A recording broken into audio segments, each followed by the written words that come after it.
본문은 시편 62편 말씀이 되겠습니다. 구약 성경 845페이지를 찾아주시기 바랍니다. 구약 성경 845페이지 시편 62편 말씀이 되겠습니다. 시편 62편도 시편 61편과 마찬가지로 그 배경이 압살롬의 반역과 관련이 있습니다. 그 압살롬의 반역으로 가장 위험한 위기 가운데 처해 있을 때 다윗이 하나님을 절대적으로 신뢰하며 도우심을 구하고 있는 기도의 내용입니다. 우리 1절부터 12절까지 한 절씩 교독하도록 합니다. 나의 영혼이 잠잠히 하나님만 바라며 나의 구원이 그에게서 나오는 도다. 오직 그만이 나의 반석이시요 나의 구원이시요 나의 요새이시니 내가 크게 흔들리지 아니하리로다. 넘어지는 담과 흔들리는 울타리 같이 사람을 죽이려고 너희가 일제히 공격하기를 언제까지 하려느냐. 그들이 그를 그의 높은 자리에서 떨어뜨리기만 꾀하고 거짓을 즐겨하니 입으로는 축복이요 속으로는 저주로다. 나의 영혼아 잠잠히 하나님만 바라라. 모른 나의 소망이 그로부터 나오는 도다. 오직 그만이 나의 반석이시요 나의 구원이시요 나의 요새이시니 내가 흔들리지 아니하리로다. 나의 구원과 영광이 하나님께 있으며 내 힘의 반석과 피난처도 하나님께 있도다. 백성들아 시시로 그를 의지하고 그의 앞에 마음을 토하라. 하나님은 우리의 피난처시로다. 아 슬프도다. 사람은 입김이며 인생도 속임수이니 저울에 달면 그들은 입김보다 가벼우리로다.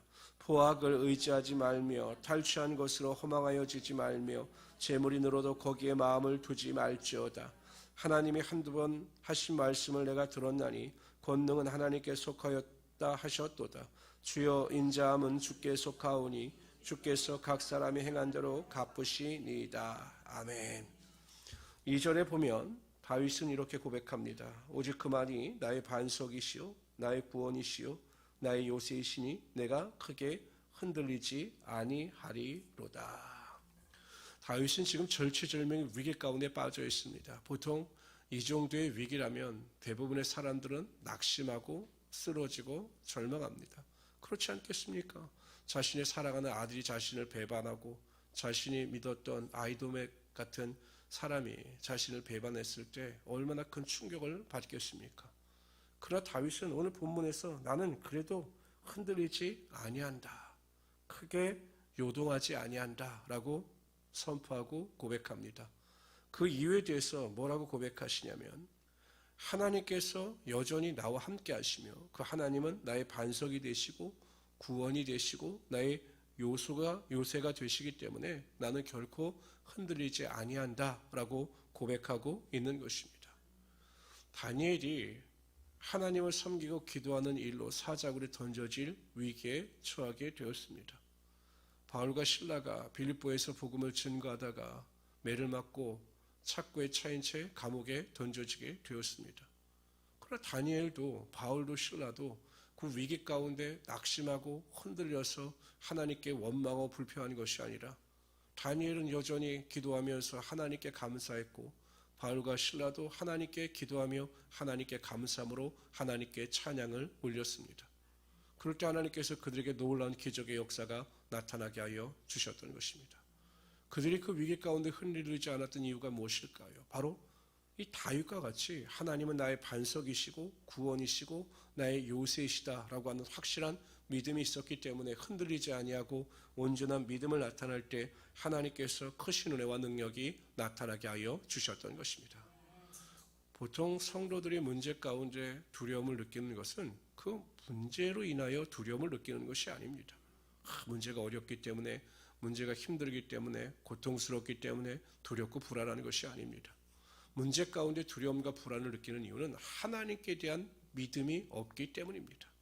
하나님께 대한 온전한 믿음이 있는 성도들은 아무리 거센 파도와 같은 고통이 다가온다 할지라도 하나님이 주시는 믿음을 가지고 흔들리지 아니하고 온전히 하나님만을 바라보며 살아갈 수 있게 된다는 것입니다. 그러므로 우리 성도님들은 항상 매일 깨어 기도하실 때마다 하나님 다윗과 같이 하나님은 나의 반석과 요새와 구원이 되심을 믿고 신뢰할 수 있는 믿음을 허락하여 주십시오. 그래서 견고하여 흔들리지 않는 제가 되게 하여 주십시오 라고 항상 깨어 기도하시는 우리 성도들이 되시기를 주님의 이름으로 축원합니다. 한편 5절에 보면 다윗은 또 고백하기를 나의 영혼아 잠잠히 하나님만 바라라 모른 나의 소망이 그로부터 나오는 도다 라고 고백합니다. 하나님을 바라라. 그러면 하나님께로부터 소망이 흘러 넘치게 된다라는 것입니다.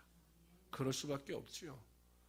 사람은 어떠한 사람과 어울리고 어떠한 사람과 교제를 하느냐 또 말을 많이 하느냐에 따라 그 상대방의 영향을 받게 되어 있는 것입니다. 밝은 사람을 가까이 하면 그 밝음을 받아서 상대방도 밝아집니다. 여러분 우울한 사람과 한번 매일 같이 있어 보십시오. 그 영향 받아가지고 다 우울해질 수밖에 없는 것입니다. 그래서 성경은 하나님께 대하여 뭐라고 고백하고 있느냐 하면 설명을 하고 있느냐 하면 로마서 15장 13절에 이렇게 말씀하십니다. 소망의 하나님이 모든 기쁨과 평강을 믿음 안에서 너에게 충만케 하사 성령의 능력으로 소망이 넘치게 하시기를 원하노라. 하나님은 소망의 하나님이 되시는 것입니다. 그래서 우리가 하나님과 매일 교제하고 하나님께 소망을 두고 하나님을 바라보며 살아가게 되면 그 소망의 하나님의 소망이 우리의 삶 가운데 흘러 넘쳐서 우리가 어떠한 환경 가운데 있다 할지라도 하나님께서 주시는 소망을 가지고 넉넉히 이기며 살아갈 수 있게 되는 것입니다. 그래서 우리가 하나님과 깊은 교제를 나눠야 되는 이유가 여기에 있는 것입니다. 새벽마다 우리가 하나님 앞에 나와 믿음으로 기도할 때마다 하나님께서 우리를 만나주시고 소망의 하나님께서 우리에게 기도할 때마다 소망의 능력으로 반드시 채워주시는 것입니다.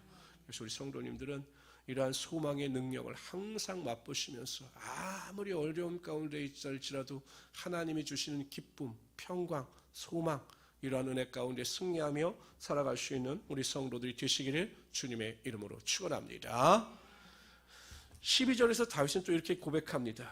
주여 인자함은 주께 속하오니 그러니까 하나님이 인자하시다라는 것입니다. 인자함이 하나님께 속하오니 주께서 각 사람의 행한 대로 갚으시니이다.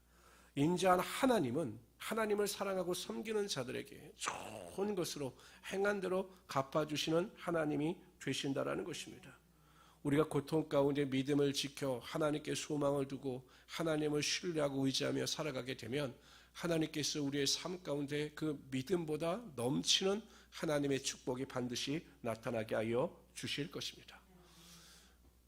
믿음이 없이는 하나님을 기쁘시게 못하나니 하나님께 나아가는 자는 반드시 그를 찾는 자에게 하나님께서 상 주시는 이심을 믿어야 할지니라 라고 말씀하셨습니다.